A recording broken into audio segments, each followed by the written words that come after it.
Bonjour, merci à tous. Donc, je ferai ma présentation en français. Donc, je travaille à l'Institut technique d'agriculture biologique en France, où je suis chargé de l'animation de toute la commission viticulture et œnologie, représentant un peu toutes les régions françaises. Donc, on m'a demandé d'intervenir sur le cuivre. Alors, premièrement, comment fonctionne le cuivre et quels sont les risques à son utilisation? Alors, vous avez ici représenté le cycle du mildiou. Alors, on ne va pas rentrer dans les détails parce que c'est beaucoup trop compliqué, mais vous avez un cercle rouge en haut, et c'est à ce moment-là que le cuivre va être efficace, c'est-à-dire que les spores, qu'elles soient issues du cycle primaire ou du cycle secondaire, les spores vont accumuler passivement du cuivre qui est dissous dans l'eau, et en accumulant ce cuivre, elles vont mourir. Le cuivre n'a aucune action après sur le mycélium qui rentre à l'intérieur de la feuille ou à l'intérieur des tissus de la baie. Donc on est vraiment sur une protection très en amont, très préventive, avant que la spore puisse germer.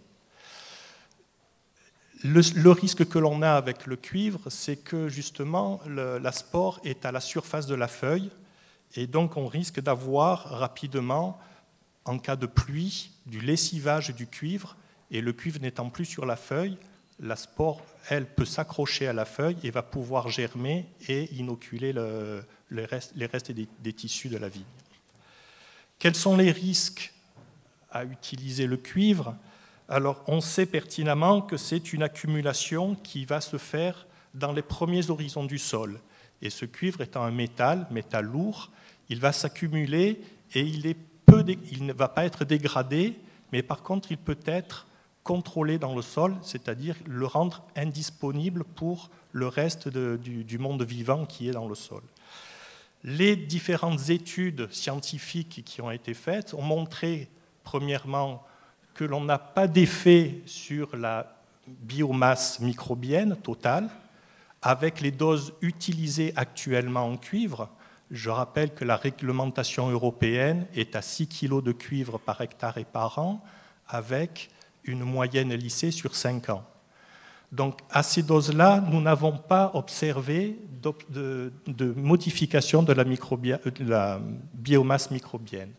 Par contre, on a un effet sur la biodiversité microbienne, c'est-à-dire qu'on a certains aspects de la biodiversité qui vont disparaître ou réduire.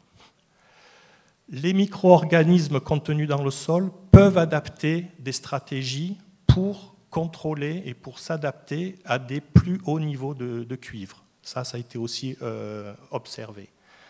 Les effets négatifs du cuivre sont largement réduits en fonction du pH du sol, de la quantité de matière organique que vous avez dans le sol et de la présence d'argile.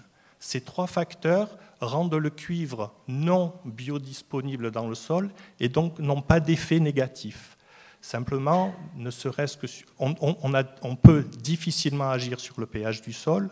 Quand on est en sol acide, on peut faire des chaulages, mais c'est quand même pas d'une utilité très forte. Et on peut agir aussi sur la quantité de matière organique, mais quand on est sous climat méditerranéen, on a un turnover de la matière organique très rapide, et donc c'est des solutions qui sont envisageables, mais qui ne sont pas, c'est pas une question de durabilité, mais qui doivent être renouvelées très régulièrement.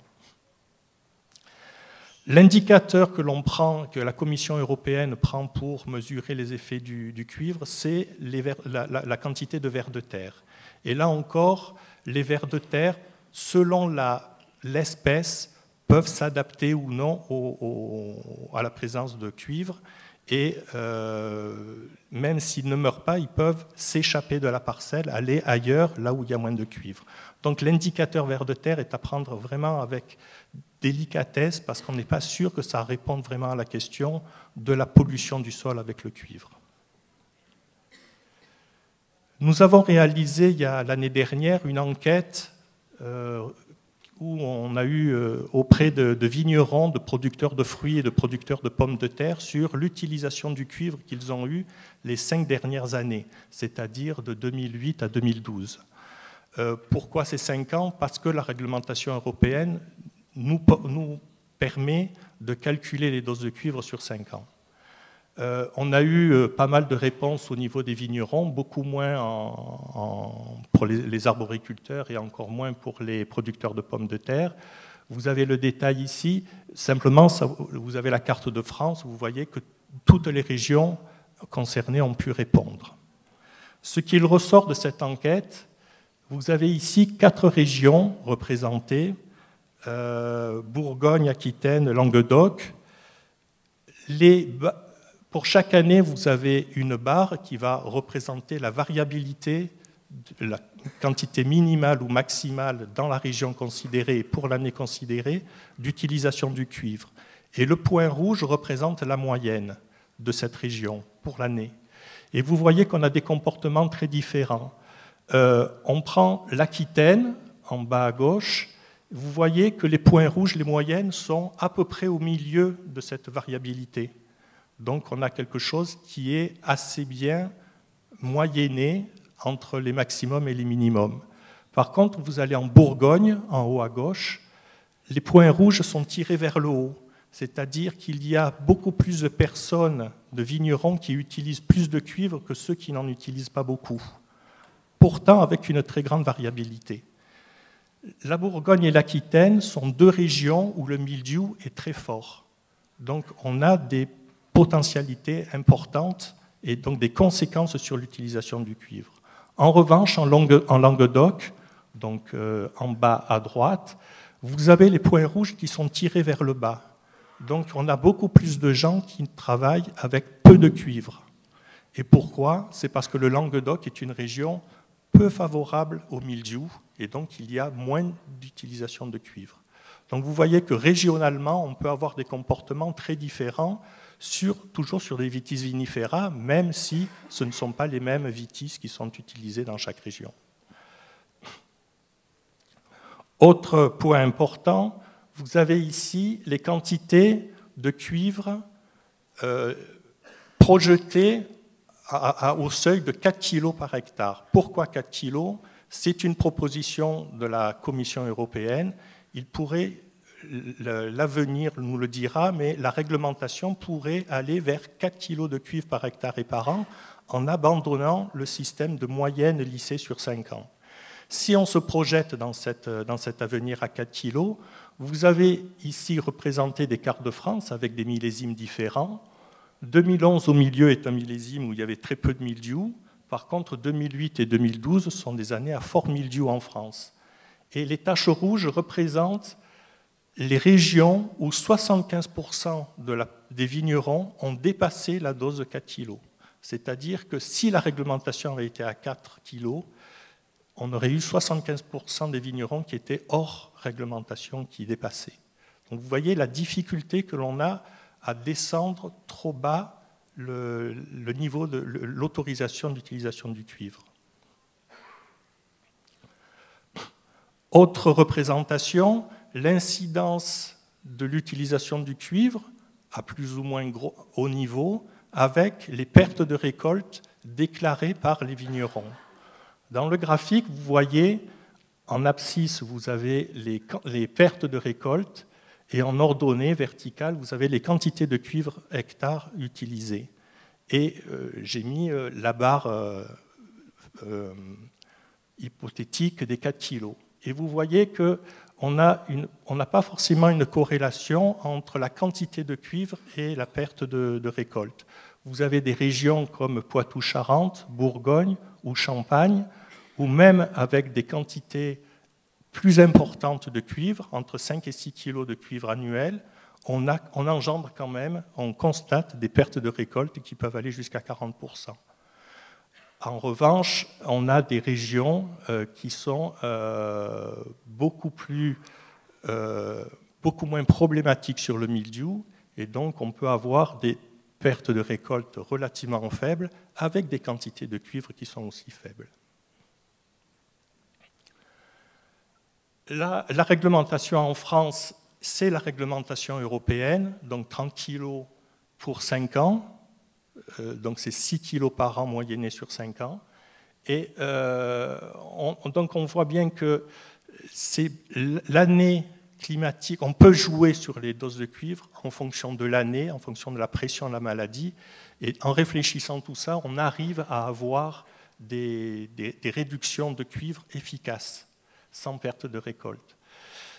Ce qui est intéressant aussi dans l'enquête, c'est qu'on a montré que l'outil de lissage sur 5 ans est un outil qui a été très précieux pour atteindre l'objectif de baisse des quantités de cuivre. Le vigneron, quand il adopte cette réglementation, prend part à la réglementation. C'est lui qui est acteur sur la quantité de cuivre qu'il va pouvoir mettre en place. Et la réflexion intellectuelle qu'il a, et pratique aussi, c'est de dire, je vais mettre, en fonction du risque que j'ai sur mes parcelles, je vais mettre le moins de cuivre possible parce que je ne sais pas ce que l'année prochaine me réserve et je vais garder du cuivre en réserve pour pouvoir l'utiliser l'année suivante. Si on abandonne ce dispositif réglementaire et qu'on tombe sur une dose annuelle fixe, les vignerons vont subir une réglementation et ne vont pas prendre part à cette réglementation et l'adopter. Et donc, on va avoir tous les vignerons qui vont utiliser 4 kilos sans aucune réflexion sur l'action. Quelques programmes maintenant sur lesquels on a pu participer sur les alternatives au cuivre. Plusieurs programmes ont eu différents objectifs sur le pathogène lui-même, sur des stimulateurs de défense. J'oublie pas, mais j'en parlerai pas, la recherche aussi de cépages tolérants aux maladies et d'autres produits qui sont des biostimulants ou des fertilisants. Pour aller plus vite et plus dans les détails, premier programme qui s'est terminé en 2007, programme européen qui s'appelait REPCO et qui associait 6 pays européens. On a travaillé sur 2 couples plantes pathogènes, mildiou de la vigne et tavelure du pommier. Et ce sont 2 champignons qui sont assez voisins et qui sont aussi contrôlés par le cuivre. Donc on a regardé ce qu'on pouvait faire. 43 produits étudiés en laboratoire, en essai indoor, hors sol, et des tests au champ aussi. Nous avons quand même, à partir de ce programme, malheureusement, nous avons constaté que c'était quand même le cuivre qui était la meilleure protection vis-à-vis du mildiou. Qu'on peut travailler sur des réductions de doses très importantes. On est allé à 4, voire 6 fois moins de cuivre que la normale. Et les produits alternatifs sont intéressants que si on les utilise avec une dose réduite de cuivre. Autre projet, protéger les plantes par les plantes. Nous avons travaillé, alors j'ai mis des traductions en espagnol. Nous avons travaillé le sol, la prêle, vous les avez marqués, différents aspects, sous forme d'extrait hydraulique et d'extrait hydroalcoolique. Ces essais ont montré que nous avions vraiment des potentialités avec certaines plantes, notamment la prêle, mais que nous avons des réponses de la plante, de la vigne, très variables en fonction du lieu où on les utilise. Donc nous avons pour l'instant des difficultés à transposer les résultats d'un endroit à un autre. Donc on continue à travailler là-dessus, mais nous ne sommes pas sur l'efficacité très générale et très globale que l'on peut avoir sur le cuivre. Autre projet, COFRI, projet européen à l'heure actuelle, qui à mon avis n'est pas un projet très intéressant, mais j'en parle quand même. C'est parce que c'est directement l'aspect produit contre le mildiou.